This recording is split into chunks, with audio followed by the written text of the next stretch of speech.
जय हिंद। हाँ, पढ़िए। हाँ जी।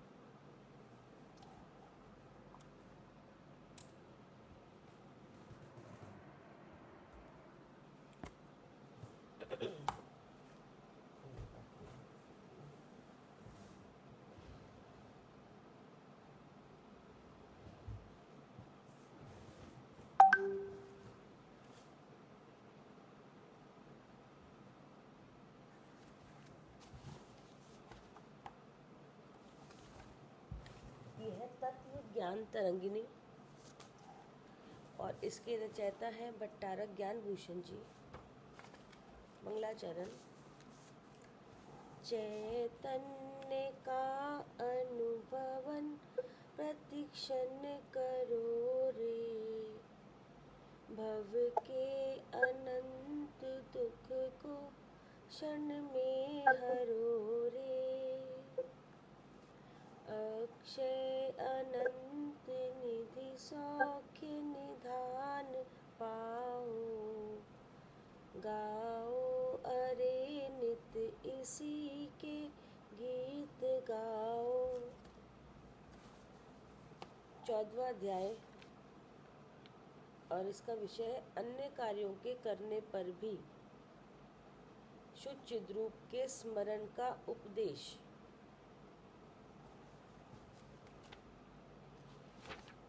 और इसमें चल रहा था चौथे, पांचवें, छठे, 7वां नंबर का पद्य चल रहे थे ये।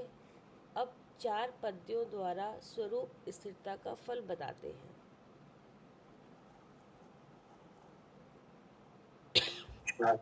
चार श्लोकों में स्वरूप स्थिरता की बात बताएंगे जी कि स्वरूप स्थिरता कैसे होती है और इसका क्या फल है। ठीक है ना। जी। तो उसका फल क्या बताया है इसमें? इसका मोक्ष और मोक्ष। जी ठीक है ना। अब ये कैसे होगा, इसका यहाँ पे खुलासा है। इससे पहले क्या कहा था कि अन्य कार्य करते हुए भी छोटे छद्रों के स्मरण का उपदेश है। ठीक है ना। जी। अभी अन्य कार्य क्या थे? शुभ और अशुभ कार्य। और अशुभ। जी ठीक है ना। अब इसमें बताया जा रहा है कि इसमें अब अशुभ हट गया। हाँ जी। क्या? हाँ, अशुभ हट गया, अशुभ को रोका गया है। शुभ दिख रहा है। कैसे रोका गया है अब इसमें बताया गया है जी। कि अशुभ को कैसे रोका। कैसे रोका? पढ़िए। हाँ। जो महानुभाव मन से, वचन से और काय से वैराग्य को प्राप्त होकर। ठीक है ना। जी। इसका खुलासा कल हुआ था। हाँ जी। मन से, वचन से, काया से वैराग्य को प्राप्त होकर। मतलब ये है कि चाहे सो हो चाहे असो, मन वचन काया लगते हैं। क्या? हाँ जी, कोई भी कार्य हो, शुभ कार्य हो चाहे ये अशुभ हो, लेकिन ये तीनों, मन भी लगेगा उसमें, वचन भी लगेगा, काय भी लगेगी। हाँ, तीनों लगाएंगे। हाँ। ठीक है ना। तो यहाँ पे लिखा है कि जो महानुभाव मन से, वचन से और काया से वैराग्य को प्राप्त होकर। तो जो भगवान का उपदेश है उसमें मन लगाने से, ठीक है ना, मन में जो भ्रांति है ना वो नष्ट होती है। क्या? भगवान के उपदेश में मन को लगाने से। मन वैरागी कैसे बना है? हाँ जी, भगवान का उपदेश चाहिए उसके लिए। हाँ, तो मन वैरागी बने तो विशुद्धि चाहिए। मन में क्या चाहिए? विशुद्धि। विशुद्धि, जिसकी पीछे पीछे के अधिकार में बात चली थी ना, हाँ जी, विशुद्धि की आवश्यकता। हाँ जी। विशुद्धि परम अमृत है। हम्म, तो मन वैरागी बने है, उसके लिए क्या चाहिए? विशुद्धि। विशुद्धि, ठीक ना। अब विशुद्धि आती है भगवान के उद्देश्य से। हम्म, क्या? विशुद्धि आएगी भगवान के उपदेश से। हाँ, सच्ची विशुद्धि कब आती है? जब सच्चे देवशास गुरु का सानिध्य मिले।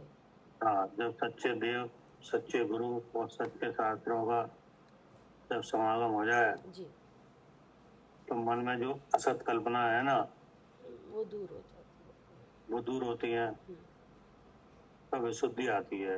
हम्म, और जब विशुद्धि आती है, तब भेद ज्ञान होता है। क्या? जी, जब ये भेद विज्ञान होता है तब विशुद्धि आती है तो। तब भेद ज्ञान होता है, तब विशुद्धि और आती है। हम्म, क्या? हम्म, हम्म, और आएगी विशुद्धि जब भेद विज्ञान होगा। तब जब तब विशुद्धि भेद ज्ञान से आती है, तब ये मालूम पड़ता है कि ये मन वचन काया तो शरीर के अंग है। हम्म, क्या? हम्म, मन वचन काया क्या है? हाँ, ये सब शरीर के ही अंग हैं, शरीर शरीर के के बल अंग हैं, है, 3 बल। ठीक नहीं। अब जो मन से पाप चिंतवन होता है, मन से क्या होता था? जी, पाप चिंतवन, ठीक ना। पाप चिंतवन। हाँ, मतलब पाप का चिंतवन, जी, इनका विषय कथाएं के परिणाम होते कि नहीं। जी, आर्थ और ध्यान, हाँ, तब विशुद्धि आती है, भेद ज्ञान होता है, तब मालूम पड़ता है कि ये भाव तो अनिष्ट है। क्या? हम्म, ये भाव मेरे लिए कैसे हैं? अनिष्ट है ये आत्म ध्यान। हाँ, ये बंद के कारण है, कि नहीं। हम्म, तब भेद ज्ञान करता है, जी, पहले इन भावों को कैसे जाना है? जी, अनिष्ट जाने।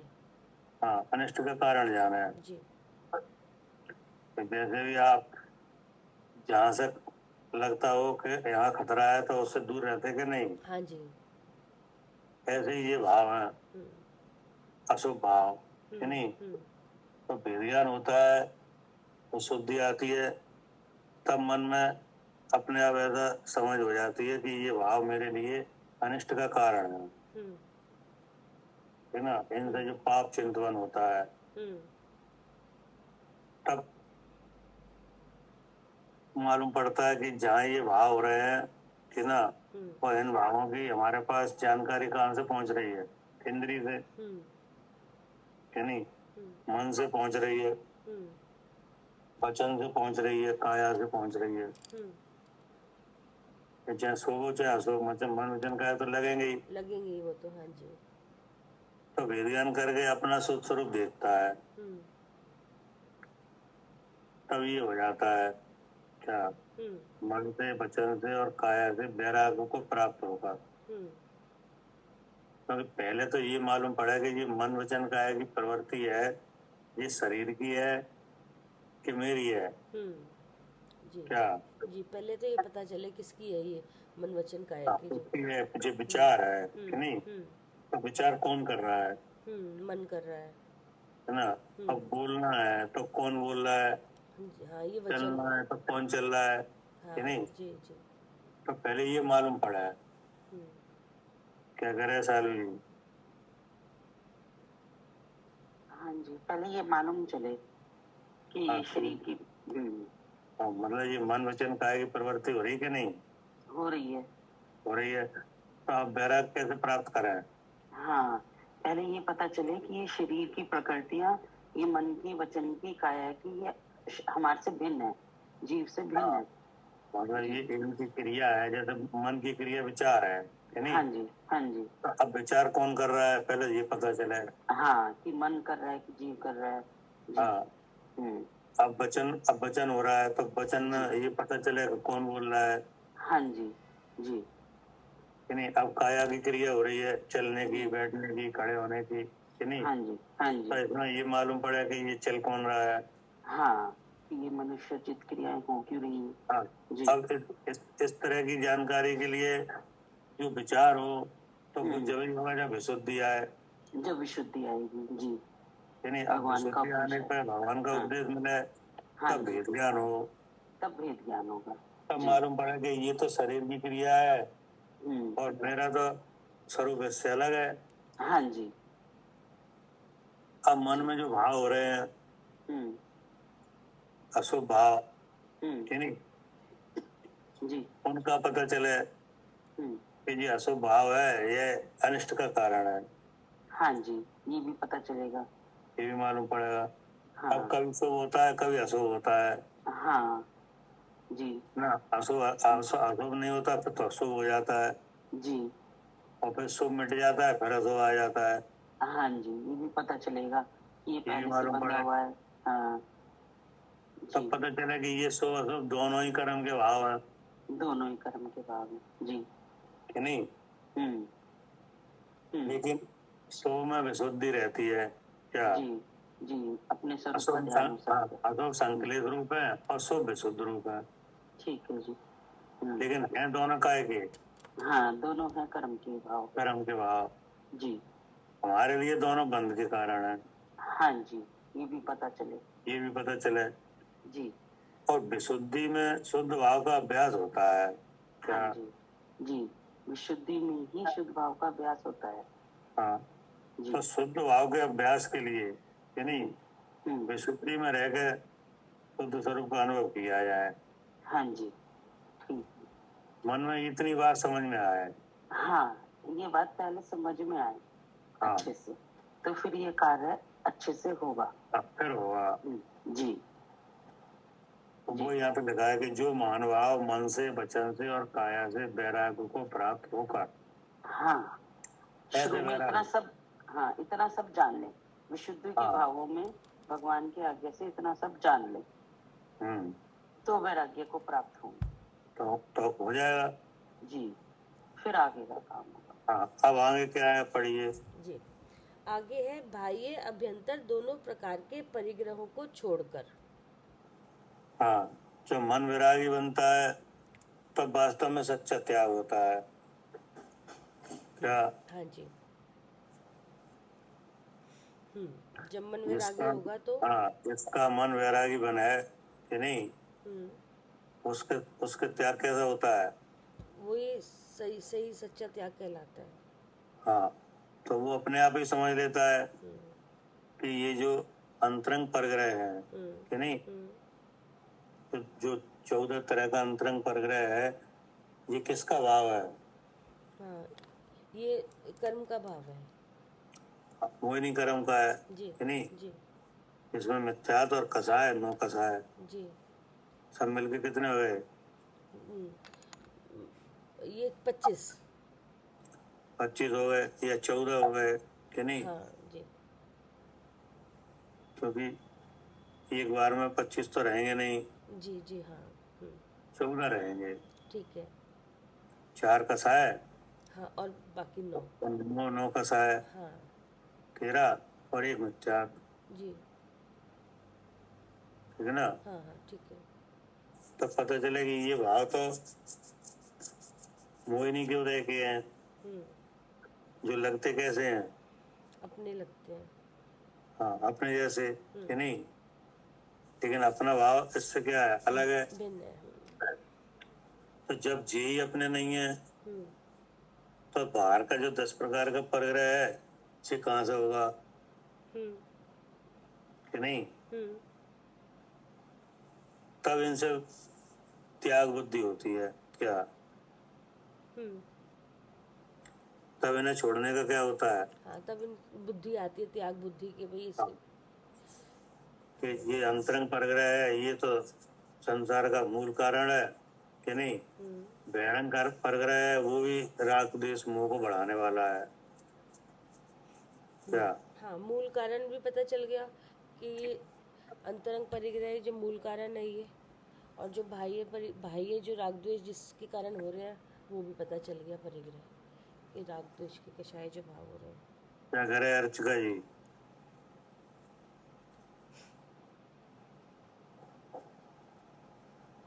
हाँ जी भैया, हाँ, अंतरंग परिग्रह ही मोह तो इसका कारण हाँ, अंतरंग परग्रह ही संसार का मूल कारण है कि नहीं। हाँ इसके लिए इसका त्याग होना तो, इसका अभाव होना तो जरूरी है। हाँ जी इसके अभाव हुए बिना, इसका नाश हुए बिना सुख का होना असंभव है। हाँ जी एक बात कि नहीं। दूसरी बात ये जो बहिरंग परग्रह है, ये भी कोई अच्छा नहीं है, मोह बढ़ाने वाला ही है क्या। हाँ जी और जो अंतरंग परग्रह है वो हमसे अलग है कि नहीं। तो जो बहिरंग परग्रह है वो तो हमसे प्रत्यक्ष भिन्न दिख रहा है। हाँ जी वो तो प्रत्यक्ष नहीं दिख रहा है। हाँ, इसमें लगाव करना हमारे लिए कैसा है, अच्छा नहीं अच्छा नहीं है कि नहीं। है। तब मन में त्यागने का भाव आए, हाँ जी है ना। जी तो अब जब भाई और अभ्यंतर दोनों प्रकार का परग्रह छोड़ा जाए तो विशुद्धि और बढ़ेगी क्या। हाँ जी और बढ़ेगी ठीक होगी। अब तीसरा उपाय क्या है। तत्ववेता गुरु का आश्रय। हाँ, ऐसे में क्या किया जाए, तत्ववेत्ता गुरु का आश्रय लिया जाए। तत्ववेत्ता का मतलब है कि जो आत्मा के अनुभवी है क्या। तत्व के जानकार है। हाँ, जो तत्व के और अतत्व के जानकार हैं उनका आश्रय लो। क्यों, आगे का मार्ग कौन बताएगा। यही बताएंगे जिन्हें जो जानते हैं तत्व हाँ, को। जो जानते हैं वही बताएंगे। जैसे तीर्थंकर है क्या ना, तो तीर्थंकर बनने से पहले ग्रस्त दशा है तो वे भी दीक्षा लेते हैं कि नहीं। लेकिन वे किसी और से दीक्षा नहीं लेते, वे स्वयं दीक्षित हो जाते हैं। ठीक है ना। जी क्या करे आरती। जी भैया हाँ, वो स्वयं दीक्षित हो जाते हैं। वे अपने आप दीक्षित हो जाते हैं कि नहीं। जी लेकिन उनके अलावा और जो जीव दीक्षा लेते हैं कि नहीं, उनका कोई ना कोई गुरु होता है जी क्या। हाँ जो तीर्थंकर होते हैं वो तो स्वयं दीक्षित होते हैं और उनके अलावा और कोई भी दीक्षा लेते हैं तो वो हाँ। किसी ना किसी से लेते हैं तो इनकी उनका कोई ना कोई गुरु होता है। हाँ, उनका कोई ना कोई गुरु होता है। हम्म, तीर्थंकर वे स्वयं गुरु हैं क्या। हाँ जी तीर्थंकर स्वयं ही गुरु है। हाँ, उन्हें शिक्षा के बाद का मार्ग पूरा पता है क्या। हाँ वो स्वयं ही गुरु है तो उन्हें पूरा मार्ग पता है दीक्षा के पूरा बाद। मार्ग, जैसे अंतरंग बहिरंग परग्रह का त्याग है ना। तो अंतरंग परग्रह का त्याग तो उन्हें पहले से ही है। अब बहिरंग परग्रह त्याग करते हैं कि नहीं। बहिरंग परग्रह छोड़ते हैं कि नहीं। जी छोड़ते हैं। छोड़ते हैं। तो अब स्वयं दीक्षित होते हैं। अब आगे का मार्ग उन्हें पता है क्या। हाँ आगे का मार्ग उन्हें पता है। हाँ, कि अब जो कर्म रह गया है उसका क्षय होने के लिए क्या क्या करना है सब मालूम है। तो उन्हें तो किसी से पूछना नहीं पड़ता। लेकिन उनके अलावा और जो जीव दीक्षा लेते हैं वे कहीं ना कहीं किसी न किसी गुरु किसी को गुरु बना के दीक्षा लेते हैं क्या। भैया के अलावा क्या तीर्थंकर के तो कोई गुरु नहीं होते वो खुद दीक्षा लेते हैं। तीर्थंकर दीक्षा देते हैं नहीं, देते भी नहीं है। नहीं। अच्छा तो उनके साथ जो इतने मुनि हुए थे दीक्षा ले लिए थे इतने लोग इतने ने तो उनको किसने दी थी दीक्षा। उनने तो उनके साथ ही ले ली थी, जैसे वो करने लगे वैसे वे भी करने लगे। उनको देख के करने लगे वो। हाँ, देख के करने लगे। वो देते नहीं है किसी को है? नहीं, वो नहीं देते किसी को। ना उनका कोई गुरु होता है और ना वो गुरु कैसे गुरु बनते हैं मतलब दीक्षा वाले। नहीं, दीक्षा गुरु के किसी के नहीं बनते और न किसी को दीक्षा देते हैं। वही मैंने कहीं ये सब पढ़ा था कि वो दीक्षा देते नहीं है मेरे को भी। नहीं, मतलब वो क्या है कि वो तो दीक्षा, जैसे आदिनाथ भगवान दीक्षित हुए कि नहीं, तो उनके साथ 4000 रायों ने दीक्षा ली तो उनको देख के ली हाँ, उन्होंने नहीं दी थी। हाँ, उन्होंने नहीं दी ना, उन्होंने कहा कुछ के तुम दीक्षा लो कि न लो कि नहीं। वो अपनी शांति से दीक्षा लेके हाँ, अपने वो अपने उन्होंने ये समझा कि जब महाराज ऐसा काम कर रहे हैं तो ये काम, जो काम हम कर रहे हैं उससे और ज्यादा अच्छा है। हाँ, क्योंकि राजा जो काम करेंगे कि नहीं, वो तो उनके लिए भगवान के समान है कि नहीं। तो उन्होंने कहा जी कोई वैसा काम तो करेंगे नहीं, करेंगे तो सब हित का करेंगे कि नहीं। तो ये जो गृहस्थ दशा है उससे अच्छी दशा, अच्छा कार्य होगा ये कि नहीं। तो इसलिए इनके साथ ही रहो। इसलिए वो उनको देख के खुद ही दीक्षित हो गए थे वो भी। तो वो भी दीक्षित हो गए। लेकिन बाद में जो कुछ गड़बड़ हुई तो उन्होंने कुछ कहा भी नहीं। हाँ, वो तो अपने ध्यान में बैठ गए थे तो उन्होंने तो किसी से कुछ बोला ही नहीं। कहा भी नहीं कि नहीं।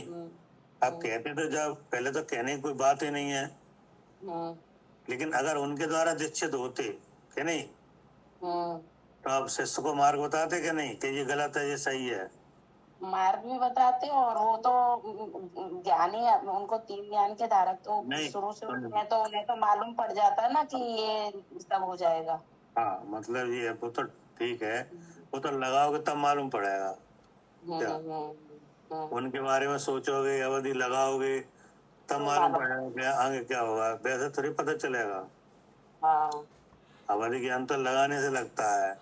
हाँ, तो जब वो भ्रष्ट हो रहे थे तो उनको रोक सकते थे ना। तो रोक तो जब सकते थे जब उनने दीक्षित किए हों। वो गुरु नहीं थे उनके। हाँ, जैसे आपका लड़का है तो आपका लड़का अगर कोई गलत काम करे तो आप रोक दोगे कि नहीं। हाँ, रोकेंगे। और दूसरे का लड़का हो तो नहीं रोकेंगे ना। तो हम क्या रोकेंगे। हम क्यों रोकेंगे। तो ऐसे ही उनके दीक्षित नहीं थे तो कोई बात ही नहीं थी वहां पे। और ध्यान में भी बैठ गए थे वो तो। अब वो तो चाहे जो कुछ करो उससे कोई बात नहीं है, लेकिन बात यह है कि हमेशा तत्ववेत्ता गुरु के आश्रय से दीक्षा ली क्या, तब मार्ग दिखा। यहाँ तो मार्ग की बात है कि नहीं। हाँ, जैसे आपने आत्मा अनात्मा का भेद तो जान लिया कि नहीं, जी, आगम से कि नहीं, गुरु के उपदेश से कि नहीं जान लिया। लेकिन जब आप अंतरंग बहिरंग प्रग्रह का कोई जीव जब त्याग करता है तो वो तत्ववेत्ता गुरु के आश्रय से ही करता है, क्योंकि वहां पे जो अब वो मार्ग है आगे का वो गुरु को मालूम है, क्योंकि वे स्वयं उस मार्ग में हैं। अब वहाँ अत्याचार वगैरह लगेंगे या कुछ होगा उसका निराकरण कौन करेगा। गुरु करेंगे फिर। गुरु करेंगे। क्या करे आरती। भैया एक जगह पढ़ा था कि तीर्थंकर भगवान जैसे ही दीक्षित होते, एक तो स्वयं दीक्षित होते हैं और मौन धारण कर लेते हैं और मन प्रिय ज्ञान के धारी हो जाते हैं। तो सही तो है। ठीक, हाँ, ये पढ़ा मैंने भी। तो सही तो है ना, इसमें क्या दिक्कत है, सही है। वे मौन धारण कर लेते हैं, वे फिर बोलते नहीं, वो तो फिर वाणी करेगी। हाँ, फिर तो जब बोलना जब होगा जब वाणी अपने आप करेगी, केवल ज्ञान हो जाएगा तब। उसके पहले कोई मतलब ही नहीं है, मतलब इतना परिणाम ही नहीं है बोलने का, क्या बोलना है। सब तो दिख रहा है, सब दिख रहा है आपको। क्या दूसरे के मन में क्या चल रहा है वो भी दिख रहा है। फिर वो बोले क्या। हाँ, सचित और अचित पदार्थों का भविष्य में क्या परिणाम होगा वो भी दिख रहा है। अच्छा। हाँ, तो जब सब कुछ दिख रहा है अब क्या बोले हैं। जैसे आपको ये पता चल जाए पहले से ही कि हमारी ये बात हम कहेंगे वो सामने वाला मानेगा नहीं, या फला समय में मानेगा या कब मानेगा। अभी नहीं तो मानेगा, बोलने का फायदा क्या। तो कोई बोलने का फायदा क्या है। क्या फायदा है, तब मानेगा तो तब मान ले, अभी तो बोलने का फायदा ही नहीं है। हाँ, और जब मानेगा तो हम नहीं बोले तो भी मान लेगा, तो भी मानेगा। हाँ जी, तो फिर क्या बोले। तो क्या बोले। हाँ जी, नहीं, सही बात है। जैसे वो है ना, पूत कपूत तो क्या धन संचय, क्या पूत कपूत क्या धन संचय। अच्छा हाँ, अगर पूत कपूत है तो धन संचय करने का क्या मतलब, क्या मतलब, किसके लिए धन संचय करना। और पूत सपूत तो क्या धन संचय। पूत सपूत हो तो भी क्या धन संचय।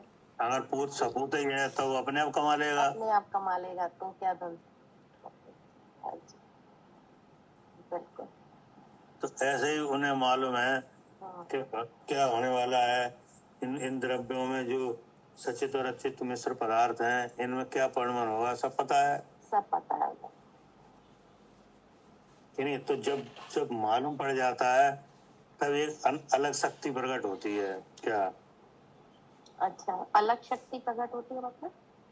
मतलब ये आपको कोई बात मालूम पड़ जाए तो हाँ। उसको उसमें आपको बुद्धि लगाने का भाव नहीं होता। क्या अच्छा, बुद्धि लगानी। हाँ, ये मतलब अपने कसाय आप में। उत्पन्न नहीं होती, अच्छा। कसाय समान हो जाती है। क्या हाँ, हाँ, कषाय समान हो जाती है। हाँ, क्या करे आरती। हाँ जी भैया, फिर बुद्धि नहीं लगती फिर। हाँ, फिर उस काम में बुद्धि लगाई नहीं जाती, कसाई नहीं बनती फिर। हाँ जी। जैसे हम आपको समझा रहे हैं कि नहीं, ये आप हमें समझा रहे हो, तो ना तो हमें पता है कि हम आप समझोगे कि नहीं, और ना आपको मालूम है कि ये हमारी बात समझेंगे कि नहीं। तो दोनों तरफ से चेष्टा हो रही कि नहीं, हो रही है। ये पता नहीं है ना समझाने की है। हो रही है। पहले से कुछ पता नहीं है ना कि कौन पता ही समझेगा, नहीं है कैसे कौन समझेगा। समझेगा कि नहीं समझेगा, कैसे समझेगा, कब समझेगा कि नहीं। तो चेष्टा हो रही कि नहीं, हो रही है। हो रही है। और अगर मालूम पड़ जाए कि ये समझेंगे ही नहीं तो हाँ, तो फिर बेचारी नहीं, बुद्धि नहीं बने उधर समझाने की। तो चेष्टा भी नहीं होगी। नहीं होगी।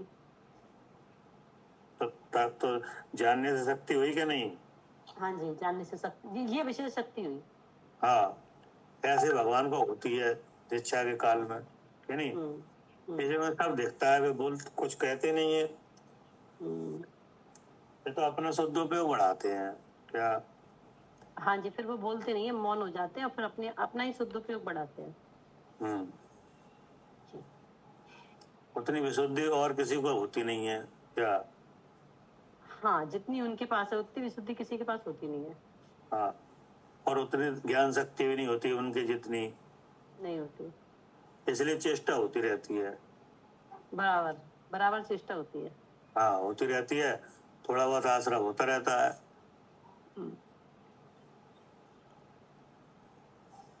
जी पढ़िए। जी। तत्ववेता गुरु का आश्रय और संयम को स्वीकार कर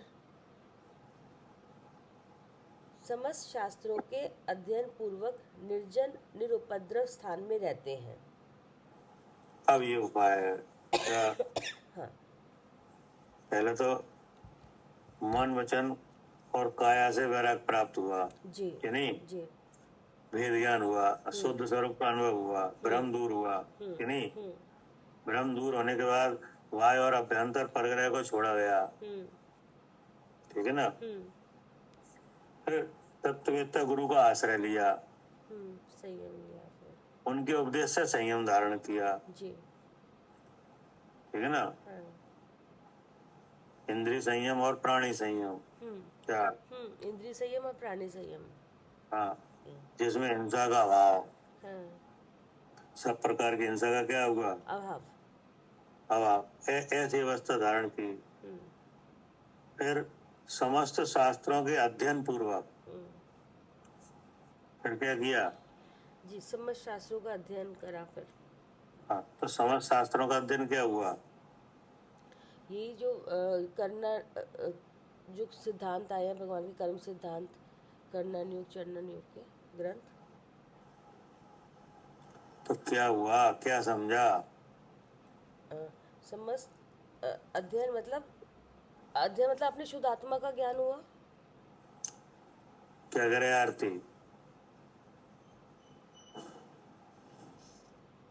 जी भैया। यहाँ लिखा है समस्त शास्त्रों के अध्ययन पूर्वक, तो समस्त शास्त्रों का अध्ययन क्या हुआ। भैया, जो शुद्ध चेतन का अनुभव हो रहा है ना, ये समस्त शास्त्रों का अध्ययन ही है। समस्त शास्त्रों से जो प्राप्त हुआ उसी का विचार। कैसे हुआ, निश्चय क्या व्यवहार, समझ रहे हैं? समझ है क्या? निश्चय व्यवहार रूपी जो भगवान का आगम में कथन आया है, निश्चय व्यवहार को समझकर। ऐसे नहीं। ये चारों अनुयोग का सार यही तो है कि मैं शुद्ध चैतन्य हूँ। हाँ वो फिर तो वो है, जी लेकिन चारों अनुयोगों का जो संधि है वो ही तो है। क्या है? हाँ वो भी है तो उस जैसे प्रथमानुयोग है कि नहीं, जी। हाँ जी। तो प्रथमानुयोग का अध्ययन किया हम्म, कि नहीं किया? किया कर्णानुयोग का भी किया, जी। चरणानुयोग का भी किया, हम्म, और द्रव्यानुयोग की भी किया, हम्म, तभी तो हुआ समस्त शास्त्रों का अध्ययन। जी। तो इन सब अनुयोगों से समझा क्या? ये शुद्ध चित्तरूप को ही तो समझा। चित्र को तो समझा, हम्म, लेकिन कैसे?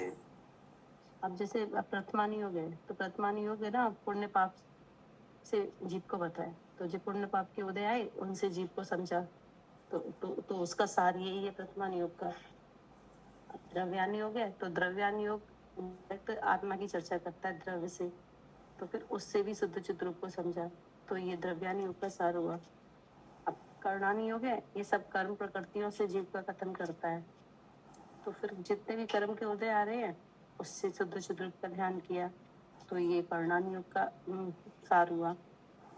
चरणानुयोग है तो चरणानुयोग जितने भी व्रत से संयम के भाव हैं उनसे जीव का कथन करता है, तो फिर उससे मैं शुद्ध चित्रूप हूँ ऐसा ऐसा अभ्यास किया, तो ये चरणानुयोग का सार हुआ भैया। तो आखिर चारों अनुयोगों में विषय का जो व्याख्या है कि नहीं, वो भले ही अलग अलग तरीके से है कि नहीं। जैसे प्रथमानुयोग है तो प्रथमानुयोग में पुण्य पाप से जीव का कथन होता है कि नहीं। सलाहका पुरुषों का चरित्र है कि नहीं। उसमें क्या है? सलाहका पुरुषों का चरित्र आया है सर। हाँ चरित्र है, किसी जीव को पुण्य पाप का फल हुआ तो उसका उसका पता चला है, और उस फल के आने पे वे विचलित नहीं हुए कि नहीं, उसका भी लेखन है कि नहीं है। और फिर उन पुण्य पाप के जिसमें विचलित नहीं हुए और विचलित हुए तो क्या फल आया, नहीं हुए तो क्या फल आया कि नहीं। और फिर वो फल कहाँ मिला आगे? शरीर में नहीं, शरीर पे तो मिला, कहाँ मिला, कब मिला? मतलब जो पुण्य पाप का फल आया वो कहाँ मिला और कब मिला? हाँ अब पुण्य पाप का फल आएगा सुख दुख, तो भैया वो तो शरीर पर ही तो मिलेगा और बुद्धि फिर ऐसी बनेगी। और विचलित हुए तो कर्म बंधन हुआ, हाँ फिर वो फल कहाँ मिला? वो भी फिर शरीर पे ही तो मिलेगा। वे फिर विचलित हो गए तो फिर दुख आएंगे, तो वो भी कब शरीर मिला, पे कब मिला? अब जब विचलित हुए तभी मिला। आगे की गति जब बंधन हो गया ना, है क्या? हाँ आगे की गति होगी। हाँ आगे की गति में अगर विचलित हुए तो आगे गति आएगी कि नहीं? आगे की गति तो आएगी, लेकिन हाँ। तत्क्षण भी तो दुखी हुआ ना जब विचलित हुए तो। तत्क्षण तो हुआ, लेकिन उसका विशेष फल फिर आगे की गति में आएगा। हाँ वो बंध गया, तो अब जब वो उदय में आएगा फिर आएगा वो। कि नहीं। तब उस फल को कौन जानेगा, कौन वेदेगा? हाँ तो वो स्वयं ही वेदेगा। स्वयं ही वेदेगा कि नहीं, तो दूसरा वेदेगा नहीं स्वयं ही वेदेगा। हाँ, जो पहले विचलित हुआ कि नहीं, जो स्वरूप से छूट गया, कर्म अनुभव होने लगा, फिर बंधन हो गया, फिर आगामी काल में वो कर्म उदय में आएगा तो उसका वेदन कौन करेगा? हाँ वो स्वयं ही करेगा। स्वयं ही करेगा कि नहीं। तो ऐसे कर करके कब से हो रहा है ऐसा? अनादिकाल हो गया। अनादिकाल। और जीव जीव जीव जीव जीव भी अनादिकाल से ही है। तो जीव वही है कि दूसरा है? नहीं नहीं, वही जीव है। वही है कि नहीं? हम्म। तो ये भी कथाएं कहाँ है? प्रथमान योग में। सब वर्तमान युग में। तब मालूम पड़ेगा कि जीव अनादि अनंत है क्या? हाँ, जब प्रथमान योग पढ़ा और फिर ऐसे पुण्य पाप के फल आ रहे हैं तो ऐसे लगातार होता आ रहा है और जीव वही है, तब पता हाँ। चला कि जीव वो अनादि अनंत है। हाँ, अनादि अनंत है। हम्म। ठीक। ठीक है ना? हाँ जी। तो ये पता चला। हम्म। अब फिर वो अनादि अनंत कौन है? मैं ही हूँ। मैं ही हूँ। ठीक है ना? हम्म। अब फिर अध्ययन किया। हम्म।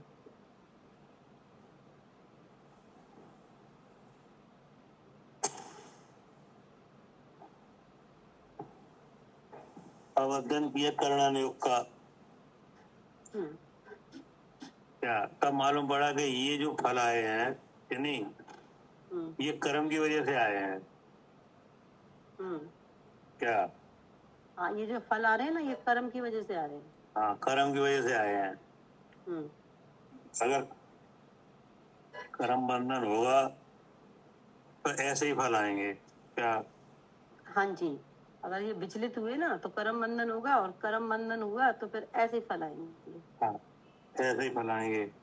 हम्म। तब मालूम पड़ा गुण स्थान कर्म के भेद से है। क्या? ठीक। हाँ जी। ठीक है ना? हाँ, गुण स्थान कैसे है? कर्म के भेद से। और मारणा स्थान ये भी कर्म के भेद से। और जीव समास। ये भी कर्म के भेद से। तो इसका मतलब है कि जी कर्म पद्धति से जीव की व्याख्या है। हम्म। क्या? हम्म। हाँ, ये गुण स्थान, मार्गलान, जीव समास, ये सब आए पढ़े ना तो पता चल गया कि ये कर्म पद्धति से जीव की व्याख्या है। हाँ, कर्म पद्धति से जीव का कथन है, मेरा कथन है। हम्म। मालूम पड़ गया कि नहीं? मतलब हाँ। लेकिन कर्म का हो जाता है अभाव। क्या? हो जाता है। हाँ, कर्म का अभाव हो जाता है। कर्म का अभाव हो जाता है तो इन अवस्थाओं का भी अभाव हो जाता है। जी। क्या? जैसे त्रस और स्थावर कि नहीं? हाँ। हाँ।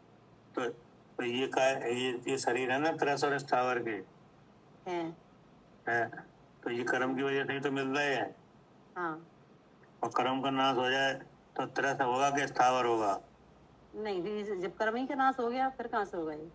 फिर हो ही नहीं। हम्म।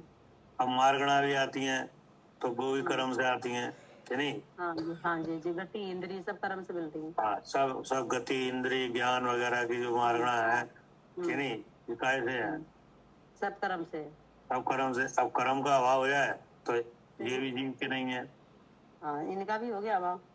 इनका भी अभाव हो गया। अब गुणस्थान का कथन होता है, गुणस्थान से जीव का कथन होता है। हम्म। तो सब गुणस्थान के भाव किनके कहे जाते हैं? जीव के। जीव के। हम्म। लेकिन गुणस्थान की जो गणना है वो कैसे हुई? कर्म से। कौन से कर्म से? अब गुणस्थान की अब जैसे अभी अभी अभी पहला गुणस्थान है तो जी मिथ्यात् कर्म से व्याख्या है कि देह जीव को एक गिन रहे हो तो मिथ्यात् पहला गुणस्थान है। अब जब इनसे भिन्नता भाषित होने लगी तो फिर जी व्याख्या हुई कि ना अब जी मोहिनी कर्म नहीं है तो समझो चौथा गुणस्थान है। तो फिर ऐसे व्याख्या हुई। अब अभी दृश्य संयम के भाव नहीं आ रहे, फिर जब आत्मा का अभ्यास करोगे तो दृश्य संयम के भाव भी आने लगेंगे बाहर में, क्योंकि अंतर की परिणति बाहर के रागादेश को बताती है तो बाहर में ये दिखने लगेंगे। तो फिर ये पांचवा गुण स्थान है। फिर और अभ्यास करेंगे तो फिर ये जो जो 11 स्टेप आए ना पांचवें गुण स्थान में, धीरे धीरे करके ये भी निकल जाएंगे और फिर वो पुल्लिंग आ जाएगा तो फिर वो छठवां सातवां गुण स्थान हो जाएगा। तो छठवा कैसे हो जाएगा? सातवां गुण स्थान हो जाएगा। और फिर जब ये आत्मा में नहीं कर पाते ना, कैसे हो जाएगा? आत्मा के अनुभव से ही तो हो रहा है, ये आगे बढ़ रहे हैं। आत्मा के अनुभव से तो आत्मा का अनुभव होगा। जी। गुणस्थान कहाँ से आएगा? जी तो अब वो कर्म हटता जा रहा है ना। कौन सा कर्म? मिथ्यात् कर्म हट गया तो गुण स्थान बढ़ गया। हाँ, फिर है ना। फिर फिर जो चारित्र वही नहीं है ना, फिर उसमें से हाँ, तो अप्रत्यय ज्ञान हट गया तो फिर कौन सा पांचवा आ गया? जी प्रत्याख्यान आ गया। प्रत्याख्यान का भाव हो गया तो छठा आ गया। तो फिर काय का उदय आ गया? संजरण के साथ संजनन का। तो जी अनंतानुबंधी अप्रत्याख्यान प्रत्याख्यान संजनन ये क्या चीज है? चारित्र चारित्र होनी थी, है ना। और इसके पहले मिथ्या था वो दर्शन वो है, वो दर्शन वो तो आगे सारे गुण स्थान की गणना मोहिनी से हुई। मोहिनी क्या मोह और योग? क्या मोह और योग? हाँ जी। मोह और योग के निमित्त से होने वाली जीव की अवस्था विशेष को गुणस्थान कहते हैं। गुणस्थान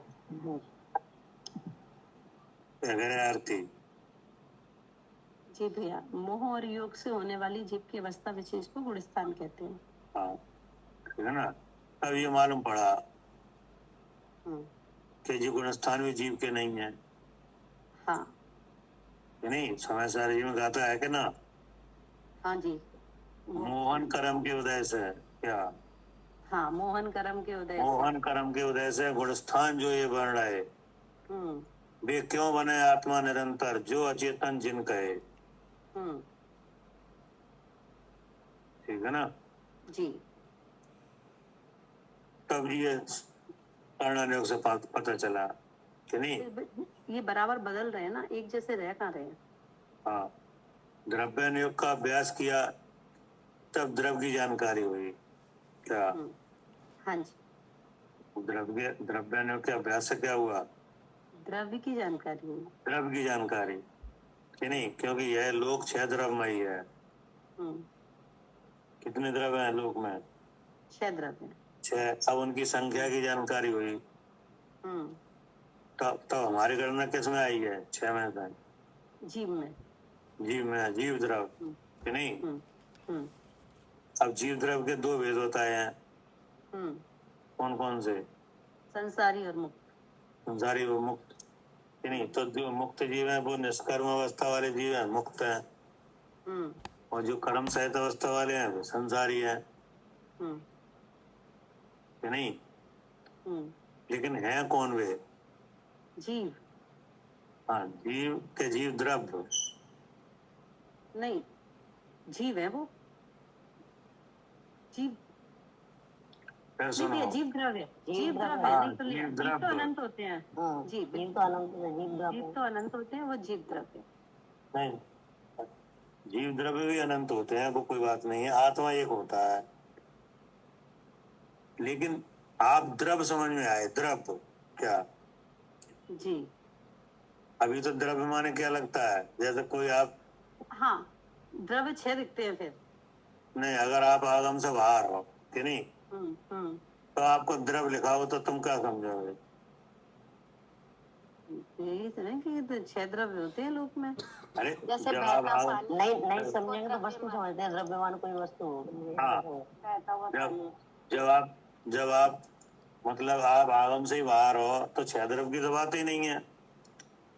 अब आपको कहीं द्रव्य लिखा मिले कि नहीं हाँ तो वस्तु समझ में आएगा। तो आप समझो वस्तु है कोई कि नहीं। अब वो कपड़ा भी हो सकता है, सोना भी हो सकता है, नोट भी हो सकते हैं कि नहीं। अच्छा हाँ जी ठीक है। और जब आगम में आए, जब द्रव्यानुयोग में आए तब समझ में आता है। तब मालूम पड़ा कि हाँ, तब मालूम पड़ा आत्मा एक द्रव्य है। क्या? जी नहीं, यही समझ में।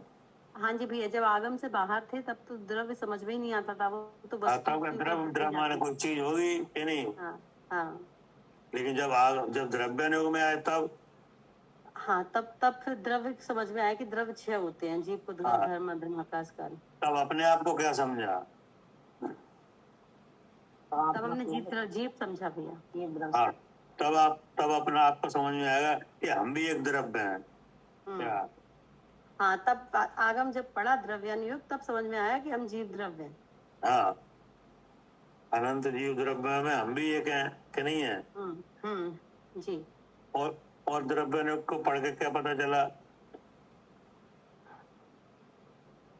फिर वो द्रव्य कैसा है ये भी पता चला। अभी तो यही पता चला कि हम भी जीव द्रव्य हैं। अब वो जीव द्रव्य है कैसा? तो जीव द्रव कैसा है? कोई भी द्रव कैसा होता है? जो जो उसके गुण होते हैं, गुण और पर्याय से तो पता चलता है कि जीव द्रव्य वो द्रव्य कैसा है। तो इसका मतलब यही पता चला आपको कि गुण पर्याय को धारण करे वही द्रव्य है। हाँ क्या? हाँ जी भैया, कि द्रव्य है वो गुण पर्याय द्रव्य में, मतलब गुण पर्याय को धारण किए हुए। हाँ, गुण पर्यायवत द्रव्यम जी। कि नहीं, ये तो हो गई द्रव की व्याख्या। अब द्रव का लक्षण क्या है? मूल भाव क्या है द्रव का? चेतन। नहीं, चेतन तो लक्षण है। जो द्रव्य है, कोई भी द्रव्य हो कि नहीं, उसका मूल रूप क्या है जिससे उसकी व्याख्या की जा सके? जो भैया मूल, अब कोई भी द्रव्य है तो उसका जो मूल स्वभाव है वो ही उसका द्रव्य है। नहीं, वो तो उसका गुण होता है, इसे पहचाना जाता है कि नहीं? पहचाना जाता है कि नहीं? जी। जानना देखना, उसकी सत्ता है भैया। जानना देखना तो उसका गुण का गुण हो गया कि नहीं? उसका क्या? सत लक्षण है। अस्तित्व। अस्तित्व कि नहीं? तो अस्तित्व तो सामान्य लक्षण है कि नहीं?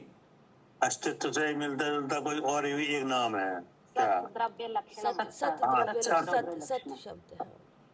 हाँ, सत द्रव्य लक्षणम। हाँ, सत द्रव लक्षणम। सत माने है माने सत्ता स्वरूप वस्तु है, उसका कभी नाश नहीं होता। हाँ, सत माने है माने है कि नहीं? तो अब है ही तो है का मतलब जब उसका कभी नाश ही नहीं होता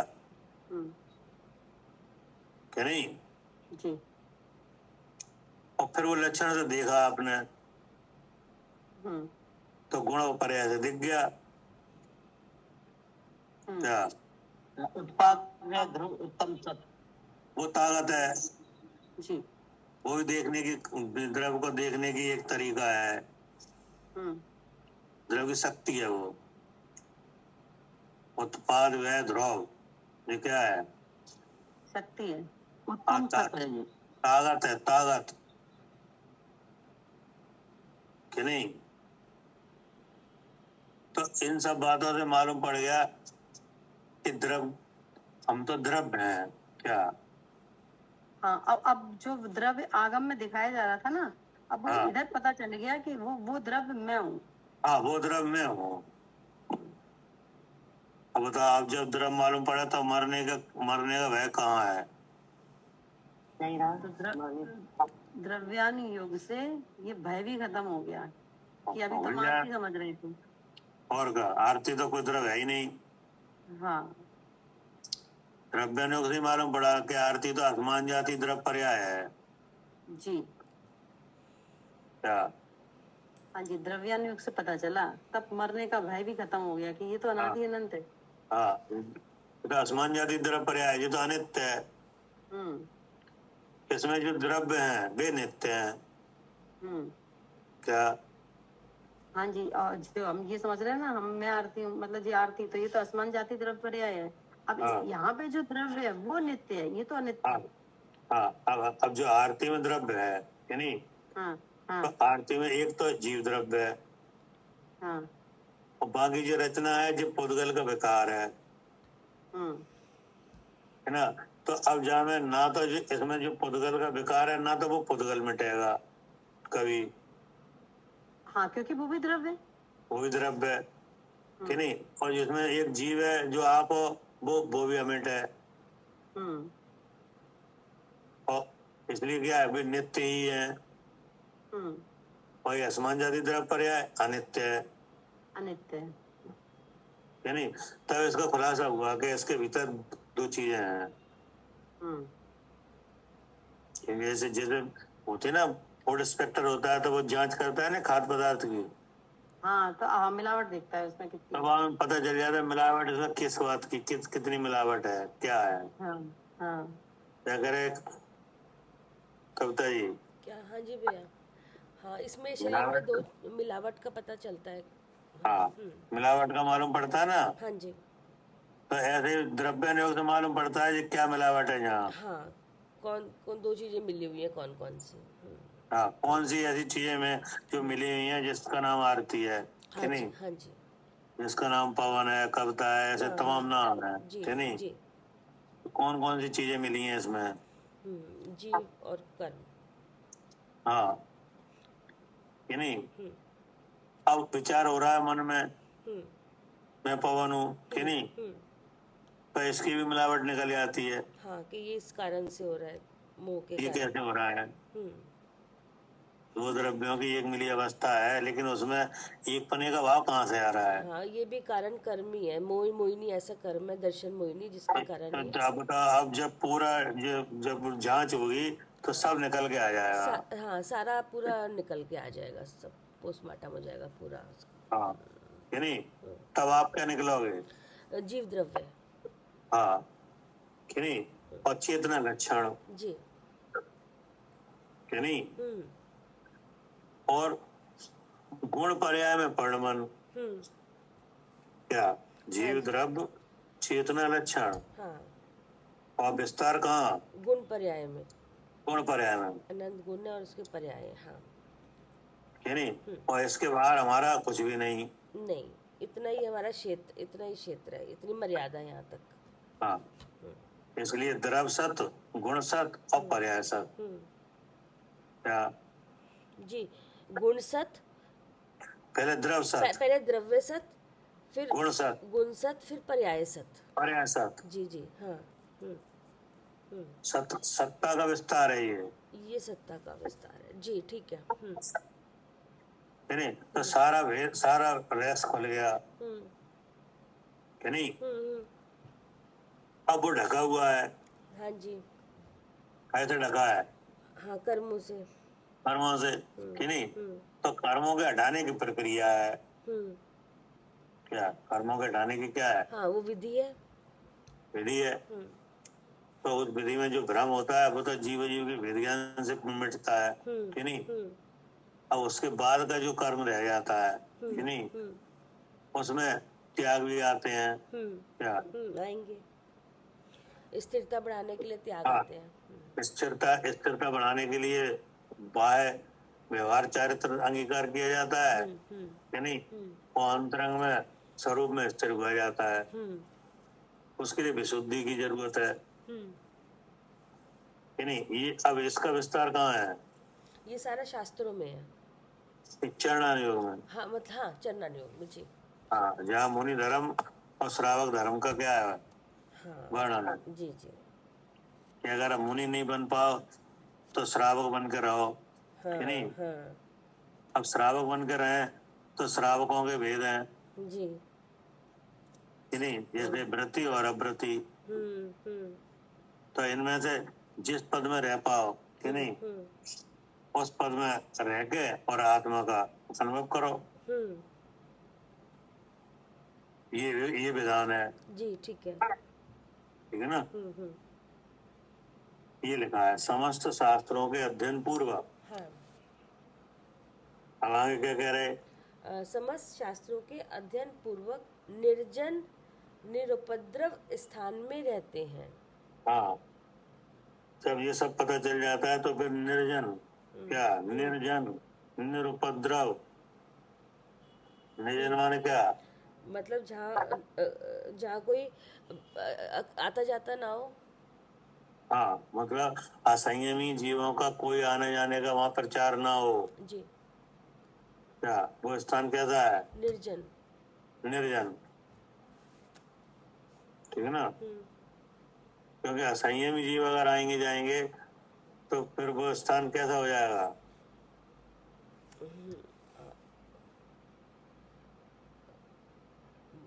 अगर असंयमी आ जाएंगे तो वो स्थान, अगर असंयमी जीव आएंगे जाएंगे तो उपद्रव हो जाएगा उनके लिए। उपद्रव करें, हाँ, उनके लिए तो उपद्रव हो जाएगा। जी। हाँ, उपद्रव होगा कि नहीं होगा। हाँ, होगा। अरे वो आएंगे कि नहीं, रोएंगे गाएंगे कि नहीं, कुछ कुछ ना कुछ तो करेंगे कि नहीं। हाँ, और फिर विघन आएगा उनके हाँ, स्थिरता वो में। उनके साधना में विघन आएगा। विघन आएगा। जी जी। तो वे स्थान भी ऐसे ढूंढते हैं, निर्जन निरुपद्रव, कि नहीं? हाँ हाँ। जो निर्जन स्थान होगा वही निरुपद्रव होगा। ठीक है। क्या कह रहे सालू जी? हाँ जी भैया, जो निर्जन स्थान होगा वही निरुपद्रव होगा। हाँ, वही निरुपद्रव होगा। हाँ। जिस स्थान पे बहुत लोग हैं, कि नहीं, उसमें तो मिथ्या, महाराज के लिए उपद्रव ही है। हाँ वो तो उपद्रव है। जी जी। भाई कोई चिल्लाएगा, कोई रोएगा, कोई हंसेगा, कि नहीं? अपनी परेशानी कहेंगे। हाँ, कोई अपनी परेशानी कहेगा, कि नहीं?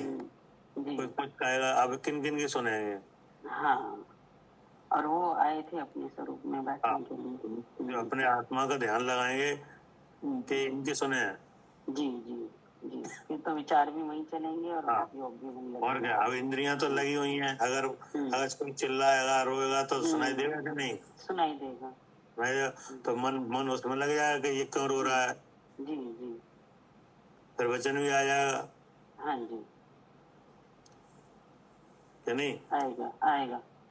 हाँ, जहाँ बहुत से लोग रहते हैं वो स्थान मुनि के लिए सही नहीं है। जी उनके लिए निर्जन स्थान, जी। उनका जो जन है, मनुष्य वगैरह हैं, इनसे तो मिलना केवल उतनी देर का होता है, आहार के समय। आहार के समय। जी बस। जी। सो भी उत्तम कुल वाले श्रावक के यहाँ, हाँ, नवदा भक्ति पूर्वक। जी, उत्तम कुल के श्रावक के यहाँ, उत्तम कुल वाले श्रावक के यहाँ नवदा भक्ति पूर्वक आहार की विधि होती है। उसके बाद तो वे पता नहीं चलता कहाँ रहते हैं। कहाँ रहते हैं। जी। फिर क्या कह रहे? फिर है, और वहाँ समस्त प्रकार की चिंताओं का त्याग। अब हुआ समस्त प्रकार की चिंताओं का त्याग, क्योंकि जब ज्ञान भी हो गया, कि नहीं, और समस्त प्रकार का पहले त्याग भी हो गया, जी। अब काय की चिंता? हाँ, नहीं, अब कोई चिंता ही नहीं है। जैसे अपन जाते हैं ना कहीं बाहर जाएं या गोष्ठी में जाएं, कहीं जाएं, कि नहीं, तो काय की चिंता लगी रहती है। हाँ, अपने रहने की व्यवस्था, खाने की व्यवस्था, और वो सही हो गई, फिर घर की चिंता रहती है। जैसे कहीं चले जाते हैं तो घर की रहती है। घर की रहती है कि नहीं, घर की चिंता। हाँ, पूरी। हाँ जी। घर में क्या हो रहा होगा। हाँ जी, अपने व्यापार की, घर की, जो छोड़ के आए हैं उन सबकी चिंता रहती है। जिसको छोड़ के आए हैं, काम पेंडिंग करके आए हैं कि नहीं, लोगों किसी को की, दे के आए बच्चों हैं, की। हाँ जी, काम हुए कि नहीं हुए, कि नहीं, हाँ जी हाँ जी, रहती कि नहीं रहती है। अमुनराज को जो कुछ भी नहीं है, वो सब छोड़ के आ के आए। गए, वो परिग्रह सब छोड़ के आ गए, तो इसलिए उनको चिंता नहीं है। हाँ, इसी तरह की, क्योंकि एक ही काम होगा, या तो चिंता होगी या चिंतवन होगा। जी, और वैसे भी एक काम होगा, चिंता होगी, चिंतवन होगा। सही है कि नहीं? अब चिंता और चिंतवन में क्या फर्क है? चिंतवन तो उसका होता है जो चिंतवन उसका कर सकते जो है, और चिंता होती है जो नहीं है, तो उसकी चिंता कहलाती है। अब जो नहीं है उसकी चिंता करो तो वैसे ही कलेश है। जी। क्या करे आरती?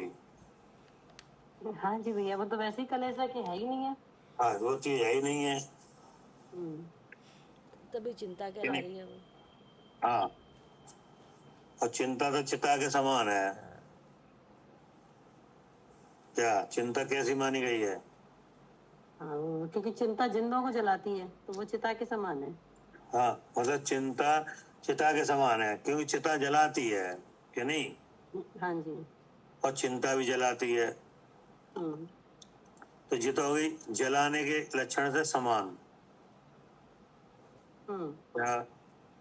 हाँ, चिंता और चिता दोनों ही जलाते हैं, तो जलाने दोनों के लक्षण जलाते से हैं, समान है। तो इस लक्षण से तो समान हो गए, कि नहीं? लेकिन किसी और लक्षण से ये असमान भी है, हाँ यानी जी। कोई अंतर भी है। हाँ जी। क्या अंतर है? चिंता और चिंतन, मतलब चिंता तो है जो चिंता जिसकी चिंता वो चिता तो मरे हुए को जलाती है, और चिंता जीते हुए को जलाती है। हाँ, ये अंतर है, ये अंतर। जलाते दोनों हैं, क्या करे आरती? जी भैया। जलाते तो दोनों हैं, हाँ जी। चिंता भी और चिता भी, हम्म लेकिन अंतर यह है कि चिंता जलाती है जिंदा को हम्म और चिता जलाती है मुर्दा को। हम्म तो अब इसमें क्या फर्क पड़ गया? फर्क हो गया ना, क्या? वो जिंदा को जलाती है और वो मुर्दा को जलाती है, तो जिंदा मुर्दा का फर्क आ गया ना। और क्या फर्क है? जिंदा माने है, जीव है उसमें, और मुर्दा या नहीं, वो है नहीं है, तो जो तो जी फर्क है, और कोई फर्क नहीं है। क्या करे अर्चिका जी? ये चिंता जो होती है वो द्रव्य की होती है। नहीं, वो तो ठीक है, हाँ जी। वो तो नहीं है उसकी होती है, परद्रव की होती है, ये बात सही है हाँ कि नहीं? जी। लेकिन भैया उसमें हाँ भैया क्या? जी, चिंता चिंता तो लगी रहती है ना जीव को, हमेशा लगी रहती है जीते जी, और मरने के बाद तो क्या, तो चिंता खत्म, ये तो फर्क है। नहीं, हम तो ये पूछ रहे हैं, चिंता है वो जिंदा को जलाती है, चिता है मुर्दा को जलाती है कि नहीं? लेकिन लेकिन इसमें और कोई रहस्य है कि नहीं, वो बताओ, जो तो अंतर हो गया। अच्छा। और कोई बात बताओ जिससे हमारा काम बने। ये चिंता अंतरंग को जलाती है। जीते क्या? जी तो चिंता, क्या करें चिंता अर्चिका तो जी? चिंता से ये आश्रम चिंता होता है। एक एक करके बोलो, एक एक करके, आवाज नहीं आ रही किसी की। एक एक करके बोलो, आप बोलो अर्चिका जी। भैया चिंता अंतरंग को जलाती है और चिता बहिरंग को जलाती है। बस, और कोई अंतर? चिंता से भैया आश्रम होता है, क्या? और चिंता चित, चित, चित, चिता क्या क्या बोला जाता है? चिंता से चिंता, आश्रम होता है, आश्रम हाँ, और आश्रम और बंद होता है चिंता से, हाँ और चिंतन से स्वभाव के सन्मुख होकर स्वभाव की अनुभूति होती है विज्ञान पूर्वक। नहीं, अभी तो चिंता और चिता में बात करो, चिंतवन की तो बात ही नहीं आई अभी। चिता तो औदारिक शरीर को जला देती है ना, और चिंता सुनो कर्मों सुनो को, आत्मा को। सुनो, चिंता चिता में सुख दुख कुछ नहीं है क्या? चिता में सुख दुख नहीं है, वो भस्म हो जाती है, और हाँ, ये वहाँ तो आश्रम बंद हो गया, अब अनंत काल तक दुख देते हैं जी। सुनो सुनो, क्या करे आरती? हाँ जी भैया। चिता में सुख दुख कहाँ है? नहीं है, अचिंतन में है। हाँ, और चिंता में दुख है। जी हाँ जी, ठीक है भैया। ये तो साक्षात है कि नहीं? हाँ, ये तो साक्षात हो रहा है कि नहीं? जिसे चिंता है वो सुखी है कि दुखी है? दुखी है। दुखी है। और जो चिता जल रही है वो माँ कौन दुखी है? माँ है ही नहीं सुख दुख। माँ मुर्दा है, वो दुखी मुर्दा जो जल रहा है? नहीं है, नहीं है। कोई नहीं है। लेकिन अब वो जिंदा जल रहा है, उस माँ सुख माँ दुख है क्या? हाँ हाँ जी भैया, वहाँ तो प्रतिक्षण दुखी दुख है, जब हाँ, जब जो जलेगा मुर्दा ना। जल रहा है, हाँ, जो मुर्दा जल रहा है वहाँ दुख कोई नहीं है, नहीं है। और जो जिंदा जल रहा है वहाँ, हाँ, वहाँ दुख है। हाँ, वहाँ दुख है, हम्म, आकुलता है कि नहीं है? है। है। और फिर आगे के लिए दुख है क्या? हाँ, वर्तमान में भी दुखी है जब वो चिंता कर रहा है, और फिर आगामी भी दुख है। माँ तो दुखी दुख है, और माँ हाँ। दुख नहीं है चिता में। हाँ, चिता में कोई दुख नहीं है, वो तो पुर्गल का कारण परमन हो रहा है, हाँ ठीक है ना? जी। जलाती है मतलब ये जिंदा को जलाती है, मतलब वहाँ दुख है।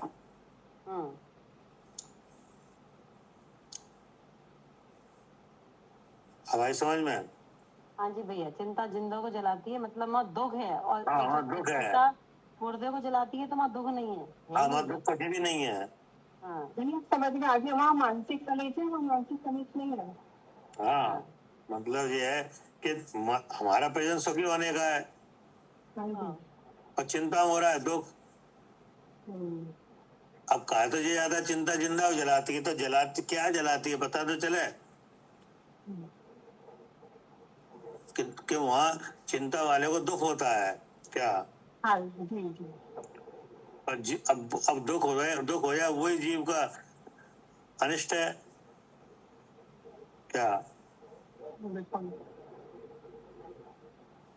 यानी अब जो चिता है उसमें वहां दुख कोई है ही नहीं दुख, है नहीं। जी तो अब चिंता में दुख होता है कि नहीं, होता है। और उसको वेदन कौन करता है।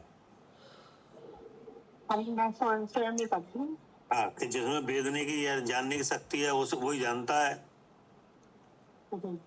क्या। अब वो उस चिंता को अपनी मान ले या अपने को उससे अलग जान ले बिल्कुल सही बात है।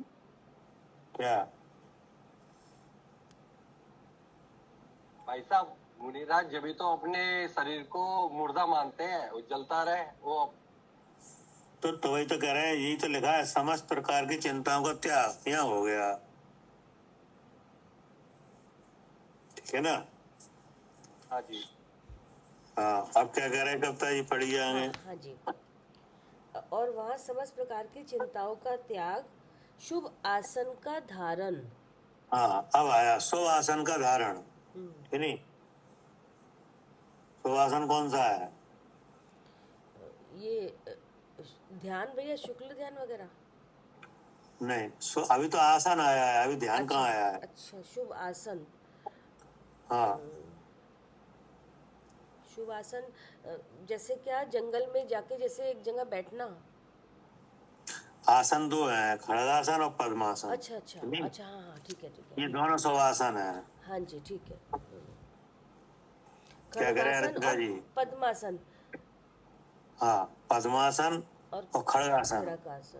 अच्छा, या तो खड़े होके वो करेंगे अपने चिंतवन, या फिर वो बैठकर।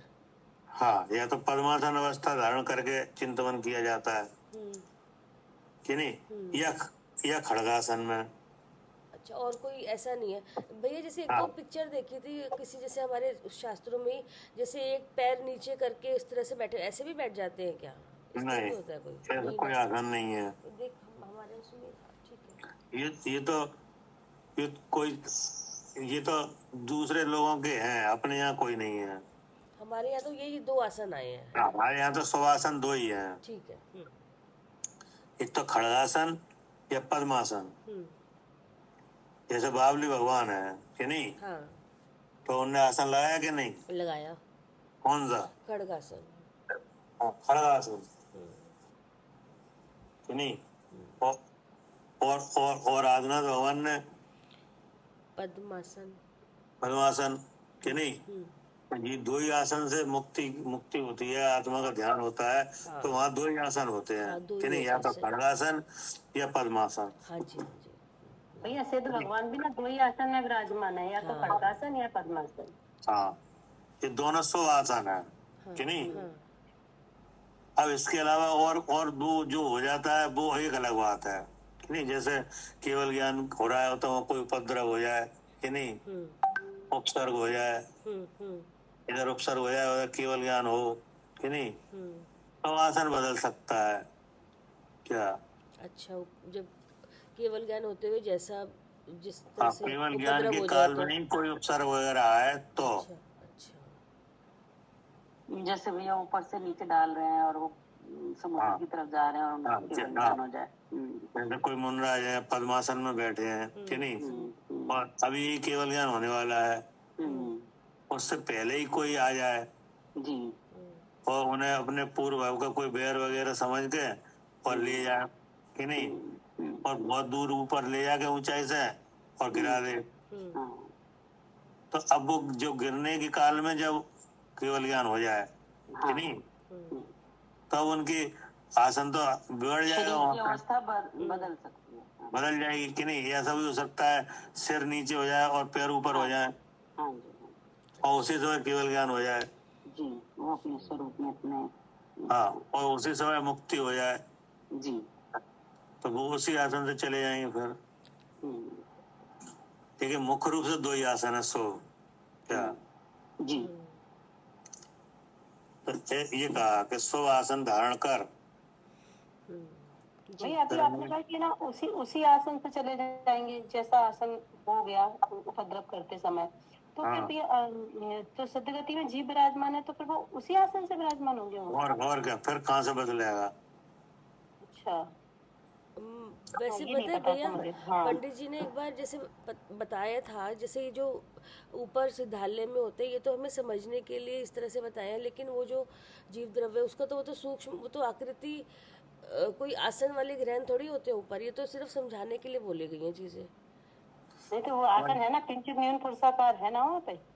अब पुरुषाकार है, सब है कि नहीं? हाँ लेकिन खड़गासन और पद्मासन के बाद अगर कोई आसन बदलता है तो वो तो उपसर्ग केवली का होता है।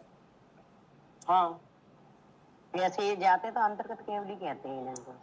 हाँ, ऐसे अंतर मुहूर्त में जो केवल ज्ञान भी हो रहा है और मोक्ष भी हो रहा है क्या? अब और वहाँ उपसर्ग भी हो जाए तो कोई डिफरेंस आता है? नहीं, कोई नहीं आता। हाँ मतलब ये नहीं पता था कि ये ऐसे भी विराजमान हो जाते हैं। हाँ, ऐसे भी हो सही जाते बात है। हैं। वो आसन अब चेंज करेगा कौन? हाँ, वो कौन चेंज करे? ठीक है।